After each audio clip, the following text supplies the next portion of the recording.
Hello!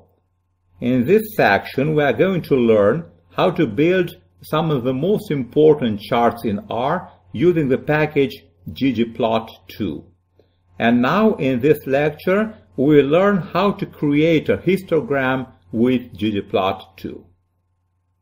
The database we are going to use is the same, demo, which presents information about a group of car owners.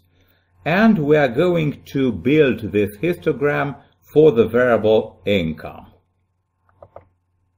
Okay, first of all, we have to load the package ggplot2, so please don't forget that. Okay, and now let's build our histogram. The syntax of the ggplot function is very simple. On the y-axis, we will represent the counts, the absolute frequencies. And here, in this function, geom_histogram, we have to specify the following. First, the data frame, demo, data equal to demo. And here, under this option, aesthetics, AES stands for aesthetics, we are going to specify only the x-axis. So on the x-axis we are going to represent the income, because on the y-axis, on the vertical axis, the program will represent the counts by default. So let's run this.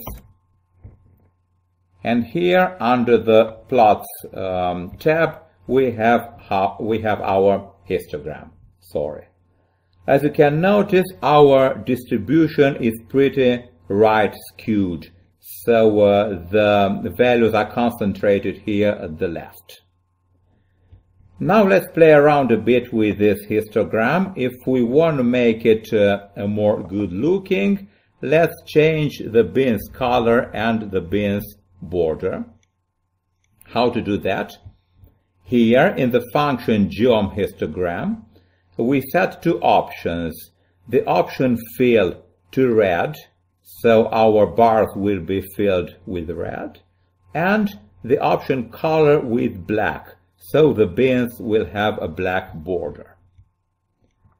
Okay, let's select this and run it.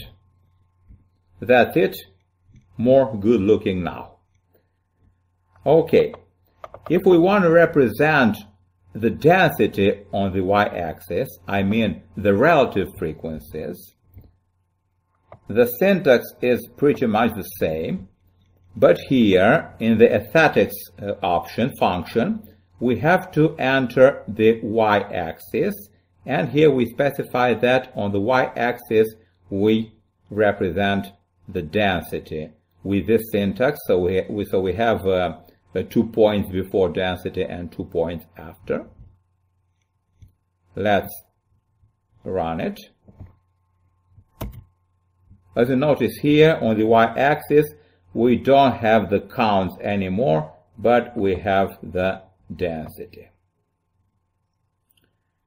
Okay, now let's create a facet grid, multiple histograms.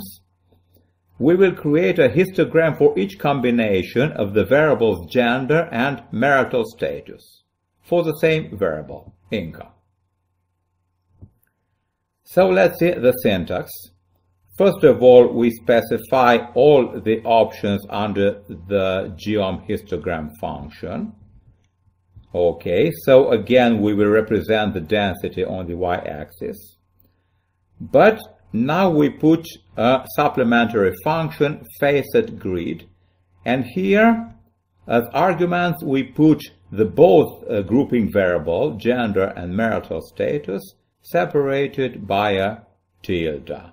So we ask the program to create 4 histograms on the same panel, okay, because gender has 2 categories, marital has also 2 categories, married and unmarried, so we'll have 4 histograms in all. Let's see how it's looking. Okay, so please look here. So here in this panel we have the histogram for the married female subjects, here for the unmarried female subjects, here for the male married subjects, and here for the unmarried male subjects. Okay, and now let's see how to create multiple histograms, but this time on the same chart. We will build a histogram for each gender category, male and female. What do we have to add in the syntax?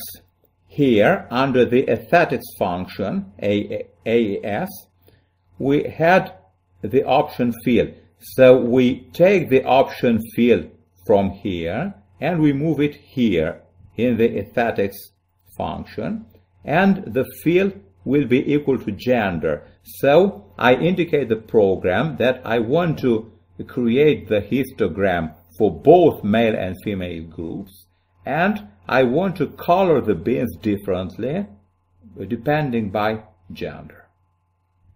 So please remember that now the option field is not here outside the aesthetic function, but here inside the aesthetic function. Okay, let's run this all.